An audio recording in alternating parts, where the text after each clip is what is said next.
I think it's a natural ego tactic to get caught up in what does this mean, and I'm right and you're wrong.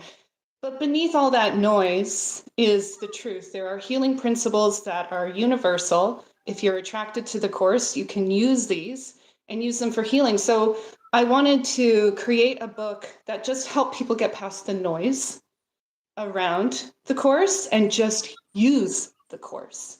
So they have clarity on how it makes sense for them and how they can apply it genuinely in their life. Because these are spiritual principles. And of course, we think we're bodies and we think we're all our ego problems and this ego identity.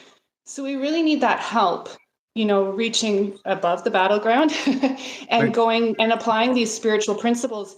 And because I've had great opportunity over the past 15 years to use these principles, pardon me, in my own life, healing from Meniere's disease, PTSD, misophonia, an emotionally abusive relationship with a parent. So I've had an opportunity to use these principles in various areas, and I want to share that with people.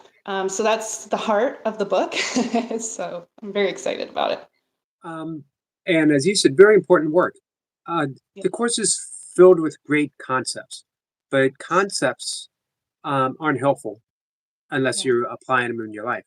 And exactly. uh, even though the course gives you 365 ways of applying it in your life, it still is sometimes it's seen as a self-help book.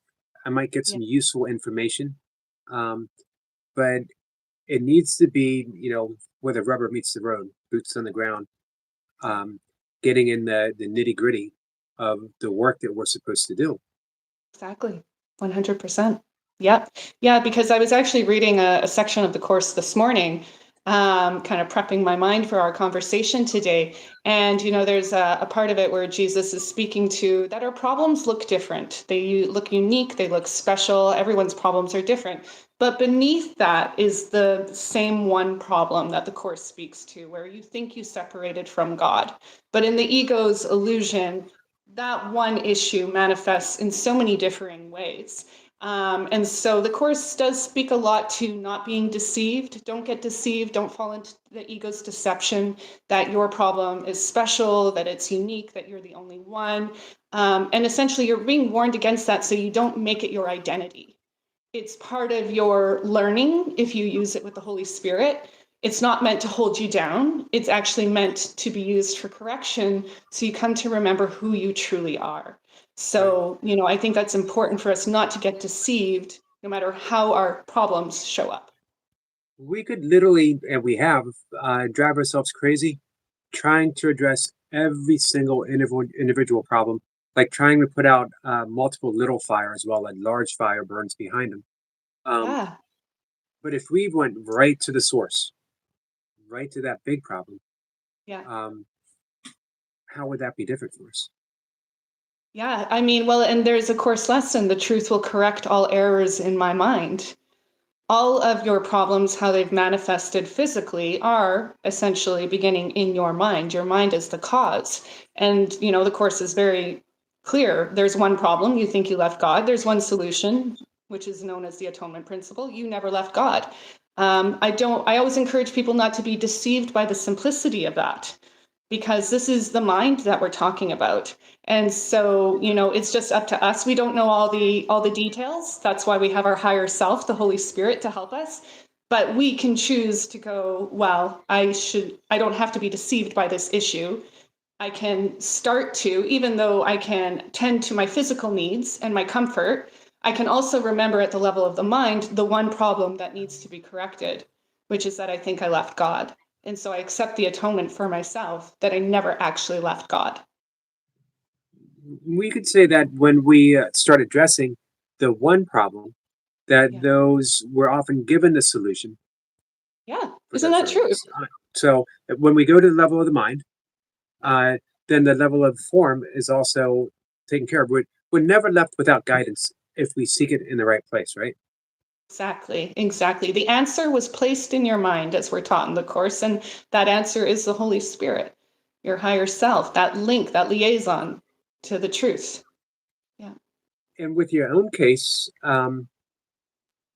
the your disease is essentially considered without a solution, right? It's incurable.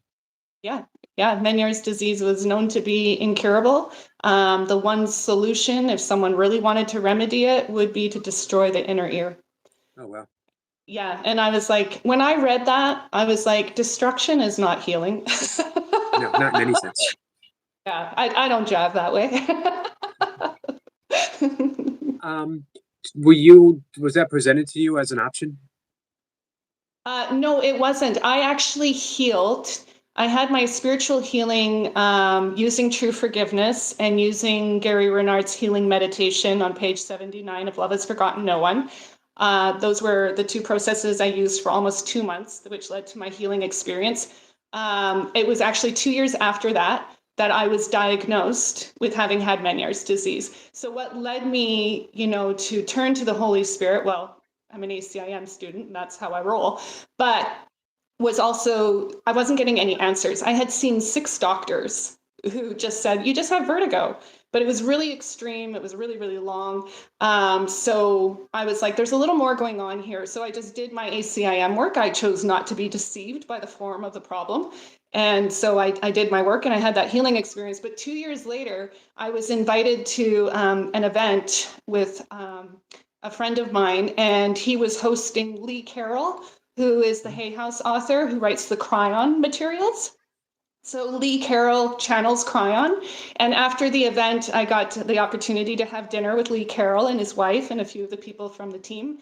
And I thought, oh, Lee would love this healing story. So I told him this story. And when I finished the story, Lee stopped, his head went back and his eyes rolled into the back of his head. And then he came back and he made eye contact with me and he said it was Meniere's disease. Wow. So I was diagnosed by Crohn's after the fact. So when I got home, I looked up everything Meniere's disease, and it was every symptom that I had. So Wow. it was pretty interesting that I got an answer of what was occurring 2 years after I healed. And I guess the important question is, did Cryon send you a bill afterwards? No. Yeah, Dr. Cryon No. doesn't But doesn't come do cheap. not doubt I'm eternally grateful to Cryon. I have one or two of his books on the shelf back there, um, Nice. all the way back from the early 1990s. Because he has a Actually, ton of books. Yeah. he wrote a ton of books. And I can't wait to have a copy of your new book on my shelf. Thank you. Um, I'm very excited.